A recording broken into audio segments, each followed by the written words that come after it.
What's up, everybody? Welcome to episode 3 of the Car Biz Chronicles. Have you checked out episodes 1 and 2? And if you haven't, why the hell not? It is as educational as you're going to find in the automotive business right now. Do yourself a favor, go check out the first 2 episodes before you check this one out, because this one is jam-packed. I'm joined by Lee Maynor, GSM, Thompson, Buick, GMC, Cadillac, Raleigh, and Dave Spannhake. Yes, that Dave Spannhake, CEO, Reunion Marketing. You've heard him speak before. He's on the show with Lee. I told you guys we were going to bring dealers' opinions to the forefront, and this episode showcases that. Lee is very, very specific on what he finds value in, where he believes consumers are, and what he believes are the engagement points. Pay close attention. As always, write notes, because what he's going to bring is going to talk about customer behavior. Dave's going to get granular into his data as he does, and I'm telling you, this episode is chock full of things you can do tomorrow to make your websites and your marketing more actionable. So do me a favor,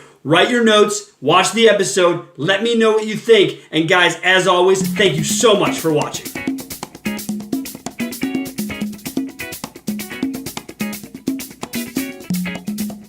Hello, welcome to another episode of the Car Biz Chronicles. I am Sean Welsh, as always, your host. I am really excited today. We are in the offices of Reunion Marketing here in Raleigh, North Carolina. I am joined today by Lee Maynor, GSM at Thompson, Buick, GMC, Cadillac here in Raleigh. Lee, right? Yes. Lee, a little bit about yourself. Lee Maynor, been with Thompson now for 4 years, been in the automotive industry for 27 years right now, and learn something new every day, and excited to be here. Well, we're excited to have you here. Thank you so much. We love having dealers a part of this. I'm also joined by Dave Spannhake, CEO, Reunion Marketing. Dave, a little bit about yourself, please. Yeah, Dave Spannhake. Started Reunion Marketing a little bit over 3 years ago. Been in automotive 14 years, so spent a little bit over 10 working for a 33-store group, the Leith Automotive Group in town in Raleigh also. Led the marketing team over there, 25 folks. In the last 3 years we were there, we increased the web traffic and the lead volume by 400%. The group's revenue increased by 75%. We said, let's go do that for more dealerships across the country, and that's what's led to the growth here. Working with 200 now in 3 years, and want to continue to grow, continue to deliver the same kind of results for Love it, buddy. This is exactly what we're after. This is why you guys are both in the room. You're both professionals. We've been doing this a long time. Today we're going to be talking about data and benchmarks, right? So kind of where to identify your areas of improvement, where you can get better, etc. So I want to start because I think it's important when we talk about websites to kind of scale back, right? To not just look at leads right away. Let's talk first about traffic, right, Dave? And I know you've got some opinions on this, and Lee, I know you do as well. So let's start with Lee. Lee, when you look at, are you a Google Analytics guy to start with? Are you a guy that gets in there? No. Okay. Is that what you use Dave for? Well, Dave, and I've got Wilson Anthony that helps us out quite a bit. I mean, I know the talking points, if you will, sure. But I don't get in the weeds. So how do you look at your traffic when you Yes. from there, and how do you view your traffic on a whole? Are you looking for bigger numbers, unique users? Like what's a trigger point for you when you do look at your traffic? Really, I want more unique users. That way we know that the money we're spending to get people to the site is working, and then you want to look at try to look at what the conversion is after that, and right. make sure our conversion stays high. And making sure the quality of traffic is there. Dave, that's a big focus for you guys, right? At Yeah. Reunion, how do you go about kind of distinguishing the quality of traffic within GA from your side? Yeah, and I mean it goes back to the whole concept of clicks don't sell cars, which is true because clicks could be anything. You can get accidental clicks from display advertising, but clicks do represent users. So we want to make sure that we're getting the right clicks, the right users coming to the site, both off-site, looking at how people are searching, and then what are the behaviors they're doing on-site. Okay. So to get that right quality of people coming to the site, the right users coming in before we focus on looking at the website and how the website can better create the behaviors we want happening is what are people off-site doing? So there's a lot of tools that dealerships have at their disposal. Google Search Console and Google AdWords. If you can actually look at all of the queries that people are looking for out there, in the wild on Google. So those are available to every dealer who has Yeah. a GA. Is that the reference here? But there's the big issue right now about owning your AdWord account, Dave. So is that, if they don't own it, can they see that though, right? I mean, that's not as easy, right? They have to own the account. Yeah, that's one of the things I'd recommend is if you don't own your AdWords account, start asking why. In Google's policy, it says that the business should own their own AdWords account. the business should own their search console. The business should own their analytics. So if someone's holding that from a dealership, then what are they hiding from the dealership? You know, that level of transparency should be there. Decisions on how good of a job your vendor partners or your internal marketing team or whoever, that should be coming from the dealership who has that data because it's their business. Lee, I assume you agree to that? 100%. Yeah. 100%. I mean, when I first started looking at Google Analytics, there were a lot of website companies, they wanted you to look at just their back end tool. Yeah. And this was a few years ago, but they wouldn't release that into Google or let you look at it in Google. And that has shifted because people are getting smarter, they're looking at it. And you've got to have that data where it's real, not their version of it, if you will.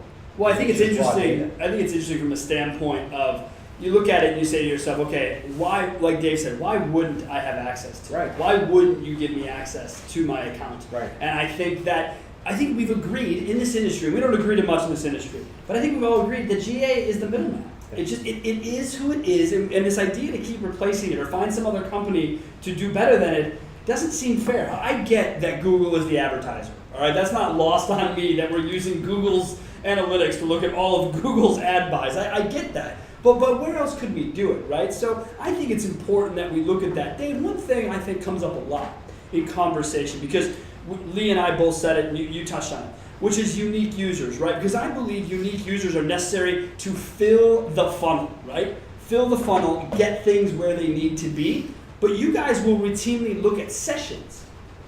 How do the two come together in your world? Well, I mean, when you look at the behaviors that people take along their journey, I mean, they're spending the 17 hours that we've seen over and over Right. and 24 different touch points, 19 are digital. But hold on real fast. Did you know that AutoTrader, Cars.com, and Car Gurus claim that there is no cross-shopping amongst the three of them in that 17? Yeah, okay. Is that okay? I just want to make sure. Like, I've got two guys in here that are bros. They do attribution studies, and all three of them tell you they're the ones selling you all the Right. points. If They're you probably sold touching this, all 3 points. I mean, Yeah. they're foolish to think that someone's not shopping all three. How of could them. they not, right? I mean, and again, I'm not a car. I've been doing this, Lee, you're 27 years, I'm 21 years, Dave, you're 14. I'm not a car buyer. I don't know what the normal consumer goes through to buy a car because I don't buy a car that way. Right. I walk into someone's office, Somebody this you car, know. that Right, price, move right. on, right? We're done. So to me it's easier. But with the consumer side of the behavior, so sorry to interrupt you. So they go through all the researches, sessions, and users is what we're talking about. Yeah, well, and users are important too because this is the total number of people, individual people coming to your site. Gotta fill the That's funnel. certainly a standard, but why we like to see people coming back and how many repeat users we have is because they're being influenced in all these different areas along their journey. How many times can we be the influencer? Because if we can hit them along multiple aspects of the journey, high funnel, when they're just getting in and they're searching for things a different way, understanding what those search terms are, getting them to the site, when they're moving down the funnel and they're starting to give more intent kind of indicators when they're typing in things like lease price or finance or for sale or things that are a little bit different. If we can hit them all on the journey multiple times, then we're increasing that frequency of message, similar to how we used to have, when we were spending big bucks on TV and other traditional channels as an industry before. The same kind of logic applies here. We want to have that frequency of influence over the people that are coming to our site and on our website. When you talk about those third-party sites, which people go to, all your competitors are there too. But Right. we're the sole influencer. That's why our closing rates are that much higher in those leads. How many more people can we get? How often to our site? Ideally, we close them as quickly as we can. And get them to purchase and demonstrate the trust that we can provide them. As a dealership community. But the more times you hit them, the better chances you have of. And that's Lee, for you guys, do you guys do traditional?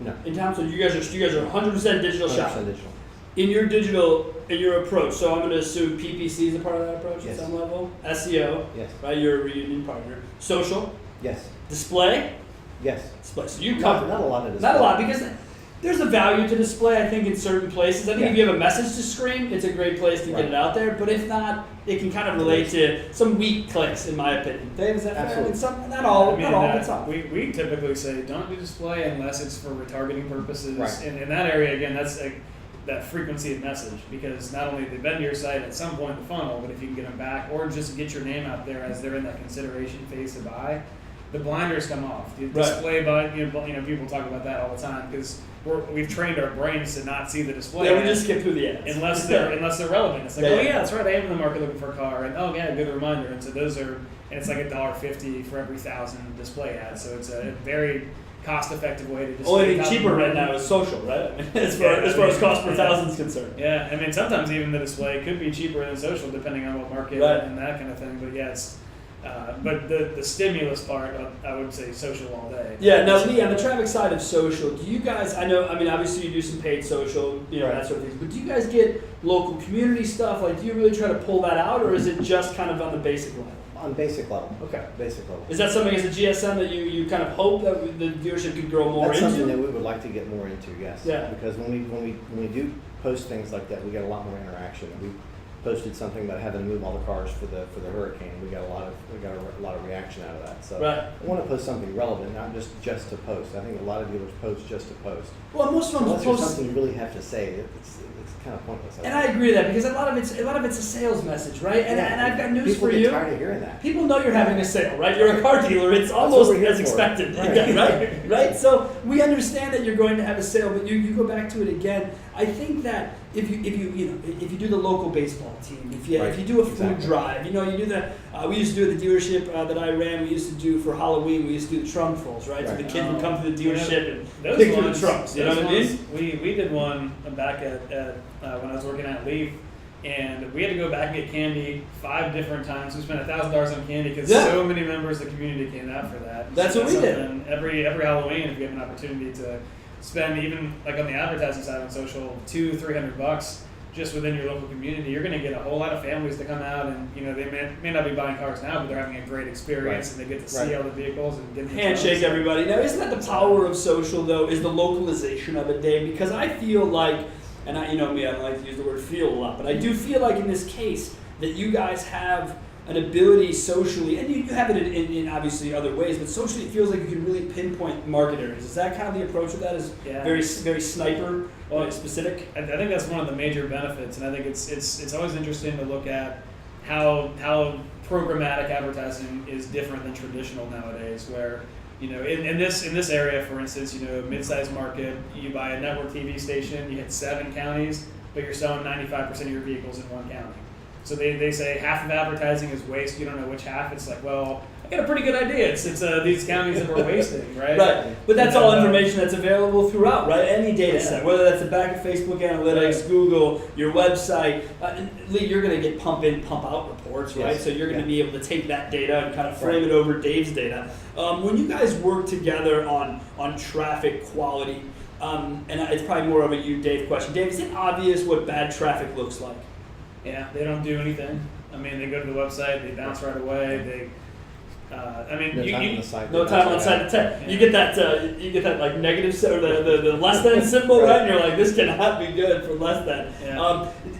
Do you find that it comes from specific sources normally, and you just kind of X those sources out? Because you guys learn, right? You guys learn what networks you want to be in for display, etc. Is that a part of the game, is to make sure that you understand where the highest quality customer is? I think it's an important part of the game to benchmark what type of traffic comes from which source. Okay. So there's a lot of false positives that can get created. On the SEO side, there's a lot of false positives. You can create a whole lot more users and a whole lot more traffic that does a whole lot less by doing comparison page. You and I run into it with the blogs, right? I mean, we've got some stores that are, 200% increase in organic. We all come out of our chair at first and we're like, hold on, hold on. We got blogs here, guys. And again, it's not that blogs are bad. That's going to give you more authority within Google. Yeah. But from a user standpoint, and I guess a kind of a perfect segue into conversion is that can hurt website conversion, right? Because if I've got 10,000 users and I'm normally getting 6, and I'm normally getting 60 leads, and my 60 leads stays the same, my 10,000 doesn't. Now conversion doesn't look like a point anymore. Now it looks like 0.6. It's different, right? So Lee, how do you judge? Not judge it, maybe. How do you look at your a provider like Reunion Marketing from the ad side? How do you say good, bad, or indifferent? What are the benchmarks that Lee uses? Is it vehicle sales? Is it opportunities? Opportunities. I mean, vehicle sales, that's going to be up to the people once they get in. If we do a good job and present and everything else you're supposed to do when you're selling cars, but getting them into the store or getting them to hang out on the site and send in a lead or make a phone call. And leads are going down. They've gone down for the past 3 or 4 years. We're getting more phone calls than we've gotten in the past. So just looking at the number of phone calls we get and the time on the site is probably the biggest one. Okay, so that's you says stickiness. That's you Right. says good quality customer. Because obviously, right, like we said earlier, if the numbers aren't high, then the quality of traffic isn't there. Time on site, Right. 30 seconds. Right. That's a problem. Now you just said something very interesting that Dave knows that I'm a huge proponent of. You do not hold your provider hostage or responsible for the sale of vehicles. No, as long as the traffic's there, we're getting the same amount of traffic with the same number of leads. I mean, if all that stuff starts spiraling down, then we have to take a look at it, or if our conversion is dropping, and we look at it like that. But I mean, yeah, it's not his fault that we didn't sell cars. It's our fault we didn't sell cars. Right, and that's something I think a lot of people don't do. I think a lot of people in your position take it and say, I sold 10 less cars. That's Their fault. Reunion's fault. Well, Find me a new We're one. trying to save their job. Oh, I didn't say that. They didn't say that. That's a dealer who said that, right? That's the truth. Okay, Yeah. trying to save their job. That's a fair point. Dave, because you guys say it too, and you guys track sales, Yeah. but do you really like being a part of that being the sole reason someone judges you is based on the number of cars they sell? Well, I mean, Is that fair to you? Well, one of the reasons we look at sales is because we feel, we're in it with our partners, and Right. so we like to celebrate as things get better, and then if things aren't, then we like to help offer expertise as we can find, and maybe pinpoint. So you track where- sales to improve and to high five, not to take credit. No, because our responsibility is to increase traffic, the number of eyeballs, and increase the opportunities and the at-bats for the team at the dealership to Sure. go and close. That's We really try to look at, are we hanging with everybody else in the market? Are we getting our fair share? So, and if everyone else is crushing us, then we need to step back and take a look at sales process. Then we need to take a look at where we're advertising, how we're advertising, where are we spending the pay-per-click, or how are we creating the SEO content on the website. And as long as we're in there or at or above everybody else around us, that's really all you can gauge against. The market's going to continually do this. Right. And that's really the only thing you can gauge it to. Right, and then new cars will do this, used Absolutely. cars will do that, right? So you've got to kind of take that and step back. So when you look at website conversion, right, leads, we know that the website is the highest quality lead available. Is that fair to say? Absolutely. We know that phone calls have gone up, and I believe that's because of the mobile revolution, Yeah, right? yeah. Everyone's on their phones; they can hit dial everything, right? Even if it's by accident, which I feel like I do all the time. But you do that. You have all of those numbers. You guys, you use CRM. You're a 2018 dealership. With the CRM data, do you kind of take and look at CRM data in one silo and then take and look at all of your providers' conversions in another, or do you look at all of your CRM data as hey, that's where my leads came from? A little bit of both. You have to look at the CRM data. You have to look at what your closing ratios are on different providers. But I look at Google Analytics separately. If that makes sense. It does.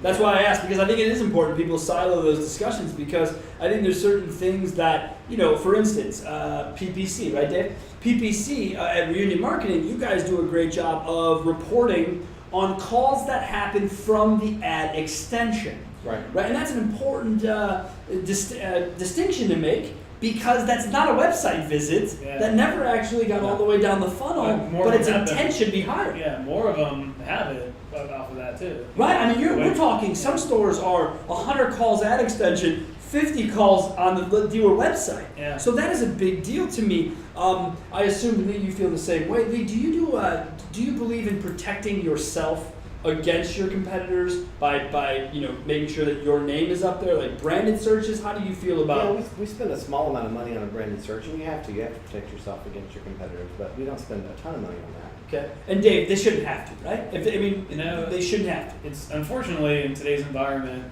there's like a defensive play if other people are buying your name. But if you start spending too much money and you let people build up that cost, then you're still going to end up getting 45-50% of the organic clicks anyway in that first position, and you own the rest of the organics. But if you want to potentially lose a percentage to others, what we typically recommend is don't go more than 10% of your budget. If we can get even lower, then let's do that. maybe experiment. I mean, if you experiment for a couple weeks, turning it off and see what happens, and you don't see any major dips in your conversion data, then you could reallocate it. It's typically because you're paying pennies on the dollar for those. If you're bidding correctly, then you shouldn't be spending too much more, because you're going to have a 10 out of 10 quality score, and your competition's going to have a 3 out of 10 or a 4 out of 10. They're going to have to spend 2.5 times as much money as you are to get that top spot. Which, if they're willing to do that, then I mean, they might have big budgets or whatever. But it's purely defense.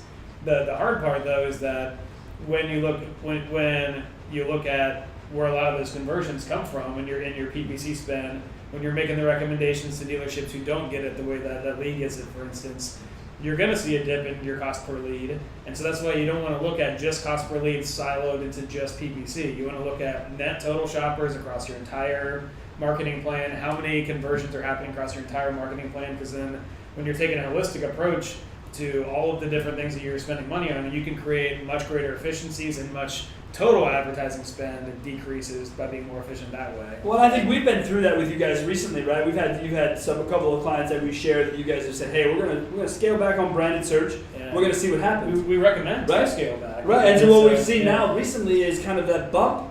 So here's what happens from the dealer's perspective. You guys, dealer sees more organic, right? Nothing else really changes. Organic, a couple of phone calls. But what doesn't happen is you have that PPC budget to go elsewhere. Now that means that some of the cost per lead, cost per click numbers could be variable because you're not using what I call low-hanging fruit. But that's a better quality for you guys. You can make the money go further. Lee, when you guys look at your PPC budget, do you guys have an annual discussion about your budgets, or is it a month-to-month discussion about your budgets? It's an annual discussion, but we break it down monthly, if that makes sense. And we have, an ad spend. We look at, last year we did XYZ in March, and it'll kind of. It'll go. So will it be the same amount, or do you guys have? See, because I'm from the Midwest, right? I don't know if you guys deal with much seasonal spending. We have all 4 seasons. Winter is crazy, so we tend to scale back our spend in the winter just because not as many people are in market. How do you guys do that? A couple, being in the southern tier state, we don't have the seasonality you might have. Right. I mean, our busiest month of the year is going to be December probably. Right. So, we have January's quiet. Sometimes April's quiet, but will you adjust budgets for that, or not dramatically? Not dramatically. So it's let's just call it 5,000 a month is 5,000 a month. Right. Okay. All right. Cool. And when you meet with Reunion on a monthly basis, as I'm sure you do, are those discussions coming up where they're saying, "Hey, Lee, we have an opportunity here to spend more"? Is that something you guys will listen to, or is it something you say, "Hey, guys, budgets are set. Budgets are set. Okay, and to me, that's a good approach from a dealership standpoint. Unless, of course, as we talked about before we went on air, that if there's a message to scream about, perhaps it might make sense to put a few more dollars behind it, right? Right. Okay. So website leads, Dave. What are the biggest issues you see with websites right now that is hindering conversion? Clunkiness. Okay. And shiny objects. Your shiny object syndrome, yes. SOS. As it is. I quote that all the time. Good. Actually. Thank you. I love the SOS, the shiny object syndrome in this space. But one of the things that we like to look at is just across our dealer network. What are the expectations set for getting people from the homepage to the SRPs to VDPs, and what are the expectations that the best dealers across the country are achieving in terms of conversion performance? And what we see on all the dealerships who are at the bottom is they have 7 or 8 or 10 different widgets on their site, and it looks like a circus almost, where it's like, I don't even know what to click on, so I'm out of here. And there's just, or the search filter is clunky and you can't get to the inventory the right way, or you're driving people from the homepage not to look at inventory, but you're pushing some crazy sale or different message that's going to get people to a specials page that converts at 1/5 the rate that the cars are the stars, or what a mentor of mine early in my career said, and that's how websites work. Get people to the inventory. The cars are what we're selling. Get them there, get them to engage with it, show them off with some great pictures, merchandise it correctly, and make it as easy as possible. Don't get people confused over having all these several different options, 2 or 3 buttons that you want people to do. Make it simple, and then the user experience that is what people are expecting in this world, that we are actually getting more simple because of mobile, because of the speed at which we want to do things. Time is a commodity now, so it's like the only one we have, right? Yeah. Time. Lee, from your perspective at a dealership, at the website, Do you adhere to these sort of guidelines? Is this what you believe in? Yeah, absolutely. 1, 2 to 3 calls to Yes. actions on the site. Are you a trade form guy? Do you have trade forms, trade-ins? Do you use a different tool for that? Yeah, we use a company called Trade Pending. You do? Yeah. Best in the business, in my opinion. It's a They're great company. really easy to use, and Great company. yeah, it's simple to use. 3 click and you get the Right. information you need, Right. and it generates leads. Do you ever have a situation? It's just a side question. Do you ever have a situation people just want to sell you their car? Yes, Do that too? yeah, absolutely. What are the reasons people want to sell you their car without buying one? Well, I mean, people inherit a car. Okay. They've got Leaving the country. leaving the country, especially in this area. We have a lot of it's a very transient area. A lot Right. of people moving in and out. Some military as well. Yeah. Okay, so all those parts. It's just interesting. It doesn't come up all the time. So when you look at website conversion, will you consider calls, leads, chat? Do you do chat? Yes, Chat. Is all of that, are all those All that's website conversion. leads to you? absolutely. Okay, all those are Any conversions. opportunity you have to speak to a customer about buying a vehicle, absolutely. How do you feel about chat? I feel like it's a hot button right now. I feel like people think it's a waste of time, which is No. weird to me. I think it's an engagement You point for have to customers. have it. Right? I don't see how you survive without it. Right. Do you do in-house or outside? It's actually a combination of the two. We have first shot at it. If we don't pick it up in the first, I think, 10 or 15 seconds, then we have a company that backs in behind it and helps us pick it up. It works very, very well. Got you. And your teams, your sales teams engage it? Do you have a BDC? How do you BDC. run your BDC? BDC. So BDC engages when possible. Yes, And then they take that and it's a normal lead. it's a normal lead. Right. Normal. That's nice. That's good. Do they have all your incoming sales calls? Yes. Your BDC? Yes. So you have a true BDC. Yes. There's no sales floor doesn't get involved If when they it's- feel like yeah, it. if we've got 2 young ladies in our BDC for sales and a BDC manager. If they can't get the call, it does roll to the sales floor, so they do get the occasional phone call. Okay. But predominantly, it's the BDC. Great. And how long have you had a BDC? As long as As long as I've been at Thompson, we've had a BDC. BDC. Yeah. And I've been at other stores where we had the entire sales floor handling all the leads and all the phone calls. It just depends on How it goes. how you're done. And do you like having a BDC? I mean, I do like having it. Seems like a benefit. It does. You have the salespeople typically want to sell over the phone or sell while they have the lead, and it's the BDC gets paid to set the appointment and get the appointment in, so that works better, I think. Have you seen any more adjustments to people wanting to buy cars online to be less in there? Is that a thing you guys are doing? I know other dealerships have had some success with that, but so far we've used Shop Click Drive, which is part of General Motors, and we have some engagement with that, but they get about halfway through the process and they bounce out. They bail. Right. So we. And there's not a too many fail people- safe in there that you actually end up picking them up in Shop Quick Drive, is No. there? No. No. And that's the Only if they submit. Now they don't have to go through. They can actually submit for more information at any point during the process. So that's good. We still get some of those leads, and they're typically low funnel, but they very rarely ever go to the end of the process. right, because it's just at one point during Shop Quick Drives, very, very early on, they didn't even have secure credit app pages, right? So No. a customer would go on No. there, and this big red X would show up on their browser, do not put information, yet here's my social, here's what I want. And this is not the show to get sidetracked on the OEM thinking it knows what's better for us. This is not that show at all. But it We're from does. the factory. This We're is, gonna help. yeah. No, you're not. Please stop saying that. You're not here to help me. But they do. But they do control things, especially in your world, right? Yes. Because you have a website provider that is by them. Right. You have the conversion elements now within the VDP SRP. Can Dave and his team make all those adjustments? Like, do you allow them to go in and try to make the Cobalt site the best it can be Yes. for conversion? Yeah, as much as they will let us. Yes. Yeah. But they tie some of it down, right? They tie some of it in. They've It's been loosened. a little better as of late, but yes. Great. So from a dealer standpoint, I would assume you think it would be best, and I know again we talked about this before we went on, but you think it would be best to have multiple options for your It website, keeps, right? it keeps everybody honest. I mean, Right. if you have competition, and he knows that every month I have the opportunity to go shopping for someone else to do SEO, he's going to work his tail off. Right. Some of the manufacturers have, if they have one website provider, then that website provider gets lazy, I think. You would think correctly, my friend. It is exactly what happens, and where in our lives do we have one choice? Nowhere. Yeah. So I don't understand why my biggest front end has to be one choice, right? Well, realistically, you still have the option to have 2 websites, Right. but now you're taking care of 2 websites, and frankly, you're bidding against yourself because they're going to spend the factory's going to spend some of the money, then you're competing against yourself. Right. And it's a pain to have 2 websites. We've done it in the past. It's not productive. If And they know that. Yeah, exactly. Thank you. That's Right. where I was going to head with that, but you caught me. Good job. I don't want to keep going down that funnel. So, Dave, conversion-wise, when you look at conversion, is it by percentage?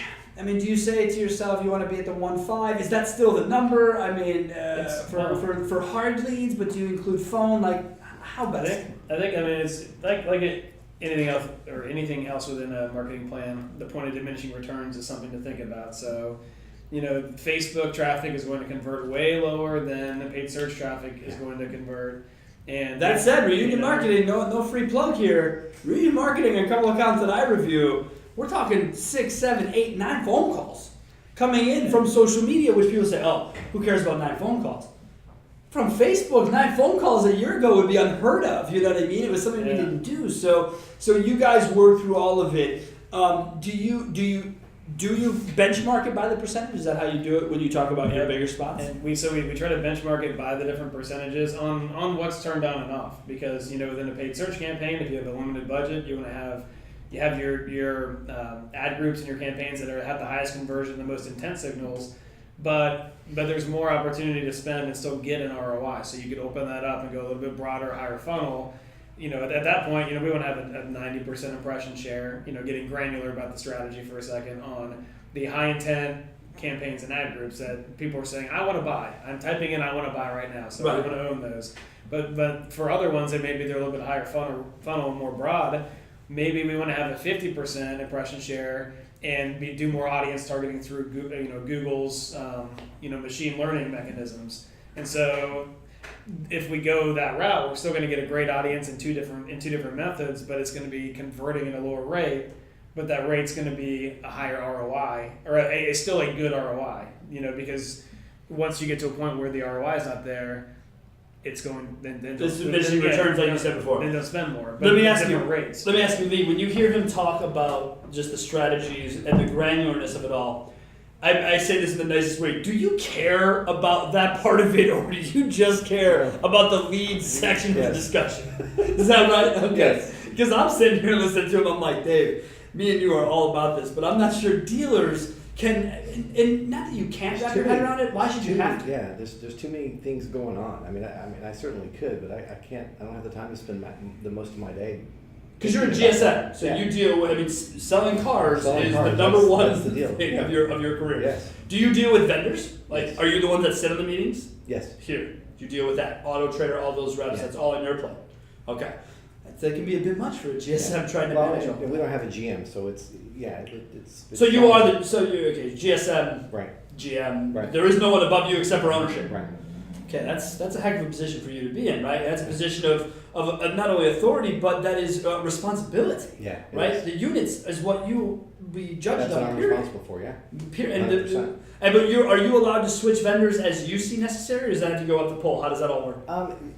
Yes, for the most part. But I mean, just out of respect. I mean, I'm sure you'll never just do it. Yeah, no, we always talk about it as a team and make sure that it's best for the store. But you spearhead those changes, I guess is what I mean. Ownership doesn't come to you and say, Lee, time for an SEO change. No, yeah, right. No. Okay. Got it. So Dave, with your side here, and kind of getting into the benchmark side of things, because I think on the conversion side, my biggest takeaway from our discussion is don't keep it cluttered, right? Mm-hmm. And I say, make sure your website doesn't need a seizure warning. Because that's what I find happens on some of these sites. But Dave, really quickly, do you benchmark your clients as a whole without considering their website provider? So I mean, we benchmark a lot of different things. Right? Okay, but is providers part of that? CDK websites will perform differently than dealer-owned websites. Will perform differently than dealer.com websites. I love this guy.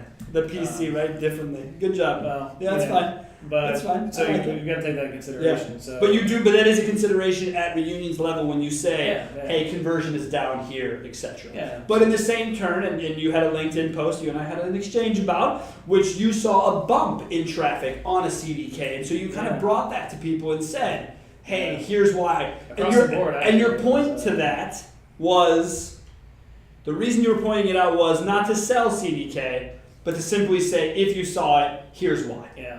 Google algorithm change, maybe it was a way of catching up, maybe it was whatever it was, but 91% of our CDK customers or partners saw significant increases that averaged, I think it was to organic traffic, but not to conversion as you and I had discussed, because that wasn't your point. Yeah, conversion did stay consistent though. Right, which is good. That means if traffic rises, conversion stays the same. That means it didn't drop, right? So if it always stays 0.6, but I added 2,000 users, then I'm still getting my 0.6. Yeah, right. Exactly. Okay. So, and again, this is something that Lee, you say to yourself, guys, I don't really care. I need to get X amount of leads so I can sell X amount of cars. 20 more cars this week. that's how lead looks to that. So let's talk about from where you look at from benchmark perspective. Well, so I mean, just to that point, so Nikki Betterbit, who you know really well because Nikki takes care of a lot of the Car Biz accounts. Also takes care of all of Lee and Thompson's needs. She'll say, hey, here's the reunion average for this SRP metric or the homepage or your form conversion. Here's the CDK average. Here's where you fit into. You're in the top 20% here, bottom 20% here. Why we want to focus on this. So we look at are we getting the right traffic in? Are we achieving visibility organically for the intent keywords that have high conversion? Because our conversion problem could just be that we don't have the right traffic. Right. The people getting in there. Is it that we're not showing up for a Sierra or whatever specific thing that we're aiming for? And those are things that you take in consideration from Lee, right? Lee, you'll say to him, hey, we're focused on Sierra, we're focused on whatever, Denali, whatever the case is. Now, will you also, as soon as your manufacturer gets to you, you'll get those specials out to them? That's an important part of that relationship, right? Making sure it's timely? No, we actually have a spreadsheet that is ongoing. I can look at what we did last month and go in and create it and tell Nikki it's done, and then she gets it up on the site as quickly as possible. So you guys have a shared spreadsheet that everyone sees. And I use it, and I don't know if I've told them that, but I actually share it with the people who do our SEM. I do it with the people who do my internal campaigns for email and voicemail and all that. And here's what we're doing this month. Here's the focus. I share it with the managers. They go back through it with me and see if I've made any mistakes or if there's anything we need to look at. So that's vertical integration right there. Yeah. That is synergy, right? That is something that is extremely cool to me to hear from a dealer perspective, Lee, because I got news for you. That's not what normal dealer, not normal, Jesus, that's not what I meant. You're above normal. That's not what the average dealer does. The average dealer will just say, we're going to do this special here, let's make sure the website's updated. Right. But you're making sure that everyone knows. We have the same message across all platforms, yes. It's got to be easier from an advertiser to do your job, right? Oh, absolutely. It's, very few people do it that way. Right. The more people that did do it that way would make life a lot easier. Well, I learned the hard way because we had different price points here than we had here, and it was a lot to manage, and we had to figure out why that price was different. So, with the syndication company we use for the pricing and the pictures on everything, we make sure that it's, like I said, the same message across all platforms. And you focus heavily on the, as we talked about earlier, the car is the star. So your merchandising. Yes. Is that something that you make sure is dialed in so that, again, pictures? Yes. Are you a comments guy on used cars? We don't go crazy. We use Viato, so they give you the opportunity to create pre-fills? comments. Yeah. But we make sure every single car has comments. When we look at trades, we take at least 3 to 5 pictures on just about every trade. So it hits with pictures immediately. They're probably not the best pictures, but they have an idea, because without having a real picture of the car, you get a lot less conversion. But when you do that on the trades, you can start to get your car get attention before it even hits through service. Does that happen to you, right? Yeah. Because the car goes live. On a Saturday, if we take 10 cars in on a Saturday, by Saturday night, those 10 cars are going to be on Auto Trader. And then by Monday, you got calls. We're getting leads. Right? Yeah. It drives the used car manager crazy. They're not ready yet, but whoa, hey, guy, I'm going to sell it before it's ready. That's okay, right? You'll be all right. That's awesome, though, to hear, because that turnaround is not something you find a lot of places, man. That's really impressive.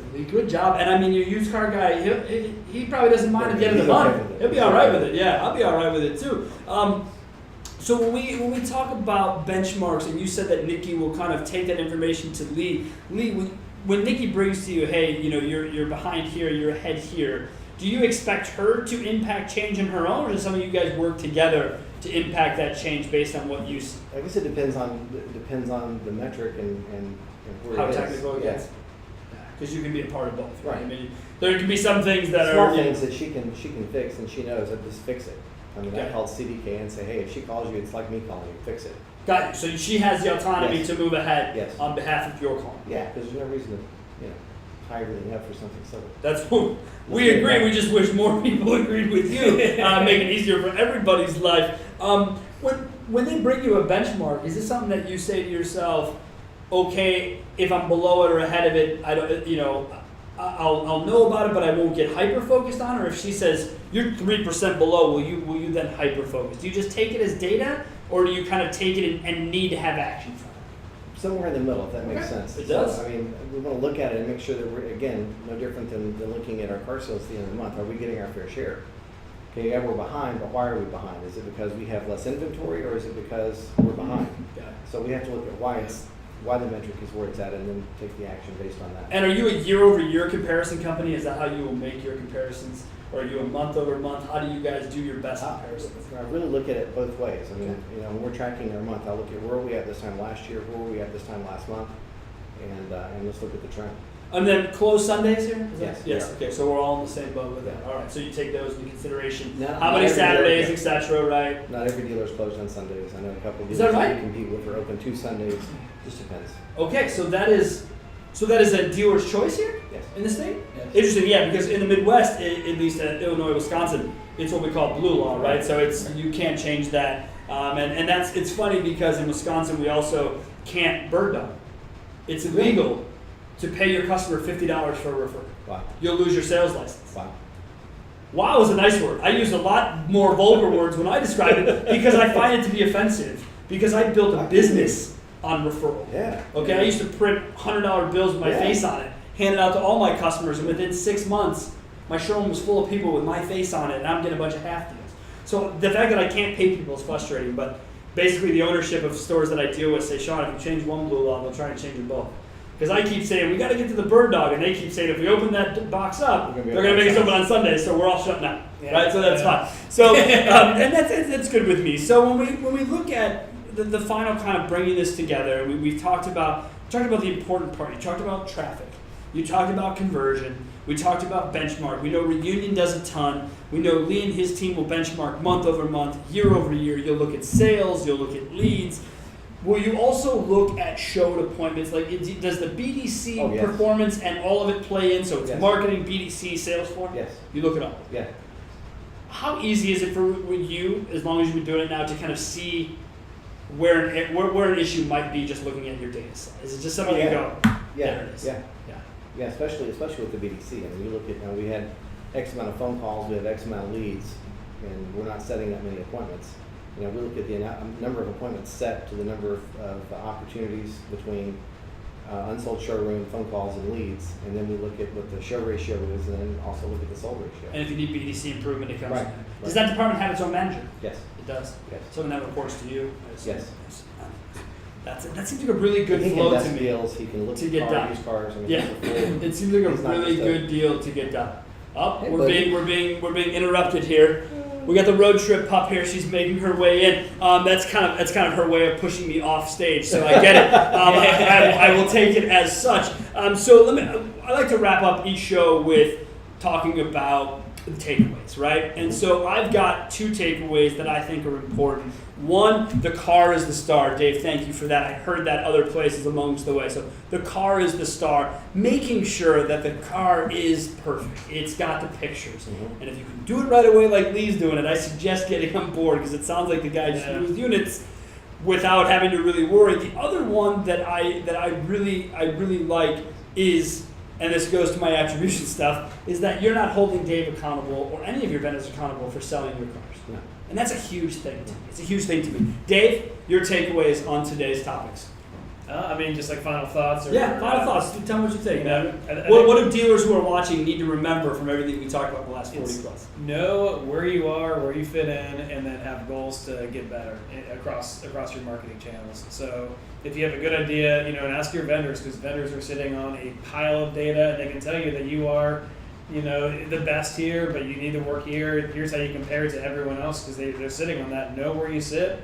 And then the areas where you are not performing well, have a plan to start performing well and make that your marketing plan. That's how you keep growing and getting better. And then when you do that, you keep getting better over and over again. And then you'll watch the opportunities to create those sales improve over time. So Perfect. just know where you are. Know where you are and have goals. I think that's an important thing. Have goals, and that's across, like you said, all channels. Yeah. We're not just talking PPC, SEO. That's your big three, your Auto Trader, your Cars.com, your Yeah. Car Gurus. Yeah. Could be your chat company, could be your text company, all those things. Yeah. Lee, as the dealer, what do you want to make sure that dealers hear from today's discussion? Most dealers, I think, knee-jerk when they're making changes to vendors. You can't look at 3 months of data and decide, I need to make a major change. You need to really dive into it and make sure you're making the right changes and make sure it's not your staff that's missing the opportunity. They're getting you the opportunity. You need to make sure you're taking advantage of it. So the dealer just said his staff is where he needs to look if there's an issue. I think that's another big takeaway people should take from this is that there's someone who's willing to look in like that. An inward thinker and looker is a big deal to me because I don't see it. Knee-jerk reaction happens all the time. I think it plays back to Dave's shiny object. Yeah. I think someone sees something at a show, put this in, that's going to sell me 10 more cars. Right. If every vendor did what they said they'd do, selling you 10 more cars, Oh my God. right? How many vendors I would you wouldn't have need? time to be here That's today. right. That's right. I love it. Well, thank you guys so much for coming on the show. I really appreciate it. We look forward to getting the message out. Everybody, thanks for joining. We'll see you next time.